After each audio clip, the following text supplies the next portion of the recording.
What the whole world witnessed was an operation that rarely happens in the history of modern warfare. In the joint operation of the United States and Israel called Epic Theory and Roaring Lion, which resulted in the death of Supreme Leader Khamenei and 44 other high-ranking commanders in Iran, on February 28, 2026, it is clear that this was not just a simple political coup. This is a clear display of overwhelming technological and military power, a level of operation that has rarely been seen in modern warfare. In fact, Israel itself stated that this was the largest aerial attack in the history of their air force. They used cruise missiles capable of penetrating and striking from hundreds of kilometers away. There were also penetrating bombs specially designed to pierce several meters of thick concrete bunkers before destroying them. At the same time, they also launched reconnaissance drones for surveillance and kamikaze drones specifically designed to crash into targets. These drones were used simultaneously to overwhelm and weaken the enemy's defenses. And in addition to that, thousands of guided bombs equipped with JDAM kits were dropped with extreme precision. Because of the combination of technology and force in the attack, the Iranian S-300 air defense system and other Russian-made air defense batteries were no longer able to stop the scale and intensity of the offensive. In the following days, the military campaign expanded even further.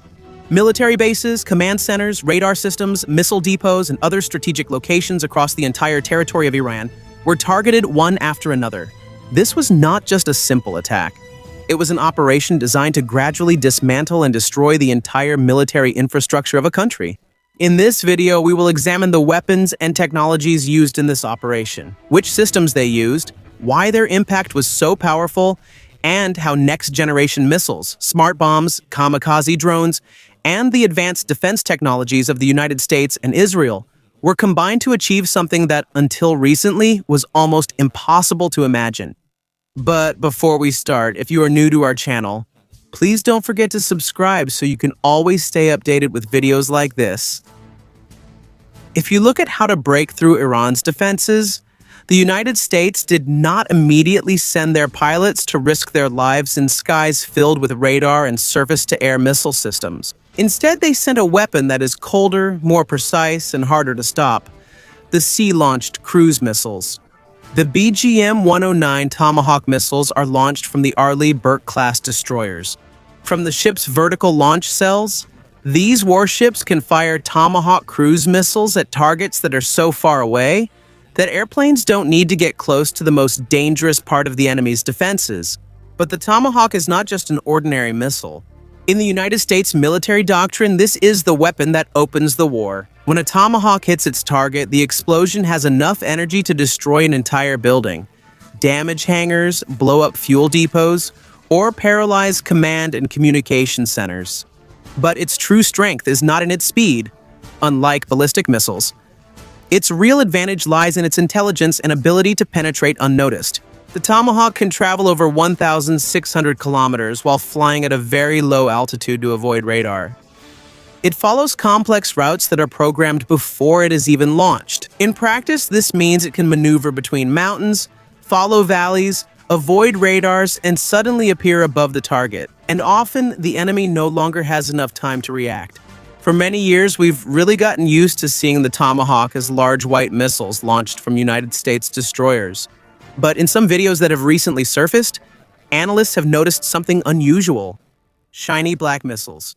There's a big possibility that these belong to the latest version of the Tomahawk Block 5, the most modern evolution of this American cruise missile. The Block 5 really has a lot of new technological improvements that make it more flexible and more dangerous on the modern battlefield. This is what they call variants like the Maritime Strike Tomahawk, or MST, also known as Block 5A, a version optimized to attack moving warships in addition to land targets. And while Tomahawks used to rely only on GPS, inertial navigation, and terrain matching systems, the MST has additional sensors. This includes an infrared imaging seeker that can detect and track targets even if they are moving, such as ships or naval units at sea. Another important upgrade in the Block 5 is the bidirectional data link. This means that the missile's target can be changed or redirected while it is in mid-flight, making it more adaptable in engagements. And regarding the shiny black color seen in the videos, some analysts believe it may be related to special coatings designed to reduce the missile's radar cross-section or increase its resistance to heat or structural stress. If these things are true, the clear objective is to make it harder for Iran's radar to detect and track the Tomahawk missile. However, when military targets are hidden under thick layers of concrete, rock, and steel, simple precision is really not enough. What is needed here is pure physics: weight, speed, and the ability to penetrate. One of the most important weapons used in the campaign against Iran was the BLU-109 bombs, better known as bunker busters. Unlike ordinary bombs that explode immediately upon hitting the ground or the surface of the target, the BLU-109 uses a different principle. First it penetrates and then it destroys. This entire bomb has a thick and tough steel casing, which is designed to withstand strong impacts against hard surfaces without breaking immediately. And because of its special design, it can penetrate several meters of reinforced concrete, dense soil, or the roofs of underground facilities before it explodes. The key to this capability is its delay fuse. When the bomb hits the target, it doesn't explode immediately. Instead, it keeps burrowing and piercing through the structure until it reaches inside the bunker or the hidden facility underground. And once it's inside the target, that's when the explosion is triggered. Because the detonation happens inside the target itself, the damage it causes is much more severe. And because of this kind of weapon is really very effective against military facilities that are specifically designed to withstand ordinary bombings. These include underground command bunkers, missile depots, protected nuclear or research facilities, hardened aircraft shelters, and communication centers buried underground. In Operation Epic Fury, Israeli Air Force F-15S were seen carrying this type of bomb combined with a JDAM kit, or Joint Direct Attack Munition. This system converts an ordinary bomb into a precision weapon guided by GPS and an inertial navigation system. If there's one weapon that truly became the workhorse of the Israeli bombing campaign in Operation Epic Fury and Roaring Lion, it's the Mk-80 series bombs. These bombs have been part of the standard arsenal of almost every Western Air Force for many decades. And up to now, these are still being used because they combine three very important things in modern warfare. And these are simplicity, power, and precision. In the campaign against Iran, two versions became more prominent: the Mk-82 and the Mk-83. The Mk-82 is one of the lightest bombs in the world of aerial munitions, but this is exactly where its biggest advantage comes from. Because of its lighter weight, a fighter jet like the Israeli Air Force F-16 can carry multiple Mk-82 bombs at the same time. This means that in just one mission, the number of targets that can be hit increases. And because of this, the Mk-82 is perfect for what's called a saturation attack. In this type of operation, the goal is not just to destroy a single strong target. Instead, the objective is to crush the entire enemy defense network. In situations like what is happening in Iran, Mk-82 bombs were used to hit various targets such as air defense radars, missile batteries, artillery positions, logistics facilities, military vehicles, and different military support centers. The main role of the Mk-82 is to create openings in the enemy's defenses by destroying sensors, radars, and missile launchers that could threaten attacking aircraft. Meanwhile, the Mk-83 can be considered the perfect balance between power and versatility. It weighs almost twice as much as the Mk-82, so it also carries a larger explosive payload. And because of this, it can inflict greater damage on military infrastructure. When an Mk-83 hits its target, the explosion can destroy an entire building, blow up fuel depots, bring down hangars, or completely paralyze command centers. However, in this campaign, these bombs did not fly alone. Many of them were equipped with the Israeli SPICE 1000 system.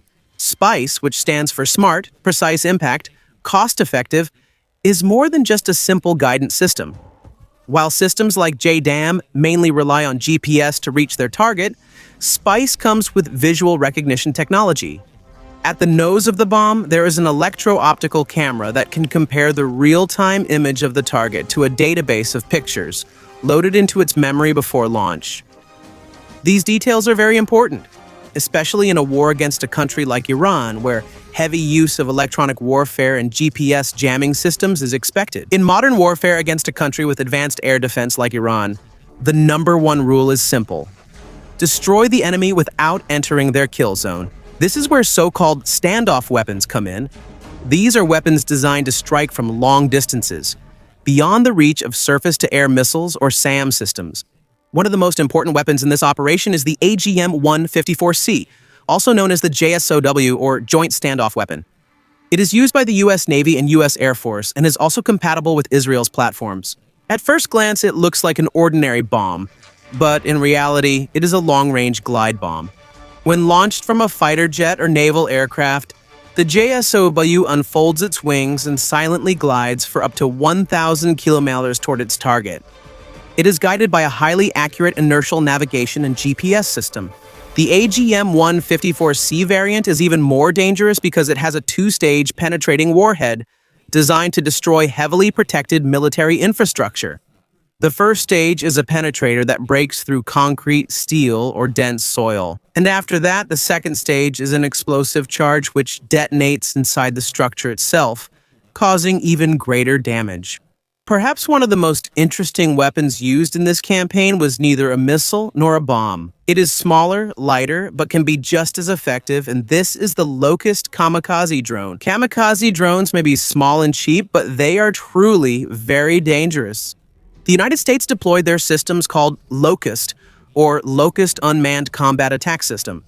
This is part of the Task Scorpion program, an initiative aimed at developing the capability to conduct large-scale attacks using cheap and disposable drones. First, they flood the enemy's radar to confuse their air defense system. Second, they force the enemy's defenses to reveal their positions. Third, they deplete the expensive and limited interceptor missiles of the defense. And fourth, they create gaps in the air defense network that can be penetrated by more powerful weapons. These Locust drones are capable of operating as a coordinated swarm, simultaneously moving from different directions and altitudes. For an air defense system, this causes a huge problem. Each interceptor missile launched against a drone can cost hundreds of thousands or even millions of dollars. Meanwhile, the attacking drone may cost very little compared to this. Another weapon confirmed to have been used in this campaign is the Rampage missile. It's a long-range air-to-ground missile used by fighter jets, such as the F-16 and F-15 of the Israeli Air Force. At first glance, it may look like just an ordinary tactical missile, but in reality, it belongs to a special category of modern weapons. Fast attack missiles designed to destroy strategic weapons before the enemy can react. The Rampage is a supersonic missile, which means it travels faster than Mach 2 or more than twice the speed of sound. This speed has a direct effect on the battlefield. Because the missile is so fast, the enemy's air defense system has very little time left to react. In every modern air operation, there is physical evidence left behind after the attacks. One of the most interesting pieces of evidence found after the Israeli and United States attacks against Iran was the discovery of external fuel tanks from Israeli aircraft inside Iraqi territory. These large metal fuel tanks are attached under the wings or fuselage of the aircraft to significantly extend its range. These are crucial, especially for missions targeting Iran. For example, an Israeli fighter jet, whether it's an F-35, F-16, or F-15, flying from their territory needs to travel more than 1,000 kilometers to reach its target. After that, they still need to enter hostile airspace, carry out the attack, and return safely to base. To accomplish this, Israeli pilots use disposable external fuel tanks. Once the extra fuel is used up, the tanks are jettisoned while the planes are still in the air. Once these are removed, the weight of the aircraft is reduced, maneuverability returns, the radar signature decreases, and its aerodynamic performance improves before entering combat or while returning to base. Many of these fuel tanks were later found in the deserts of Iraq, serving as evidence of the vast distances covered by Israeli aircraft during their deep strike missions. Nevertheless, some sensationalist or non-expert media outlets mistakenly thought that these tanks were unexploded missiles or bombs. At first glance, they might indeed look like that because they are large metal cylinders several meters long. But in reality, these are usually just empty fuel tanks that are jettisoned by airplanes while on a mission. This is the reason why the combination of these weapons is so lethal. It's not just because of the power of each one, but because of how they work together in an operation. For many decades, Iran spent billions of dollars building bunkers and radar systems, believing that the depth of the facility and the thickness of the concrete walls would be enough to protect them. However, Operation Epic Fury and Operation Roaring Lion show that no bunker is deep enough against a multidimensional attack. While the Locust Kamikaze drones swarm the radar system, the Tomahawk missiles and Mk-80 series guided bombs simultaneously strike the communication centers and military infrastructure. After this, the BLU-109 bunker buster bombs deployed by the JDAM system hit targets buried underground. All of this demonstrates a highly precise and well-planned choreography of modern warfare. And this also explains why the impact on Iran was so severe and why they struggled to respond or defend effectively against this kind of operation.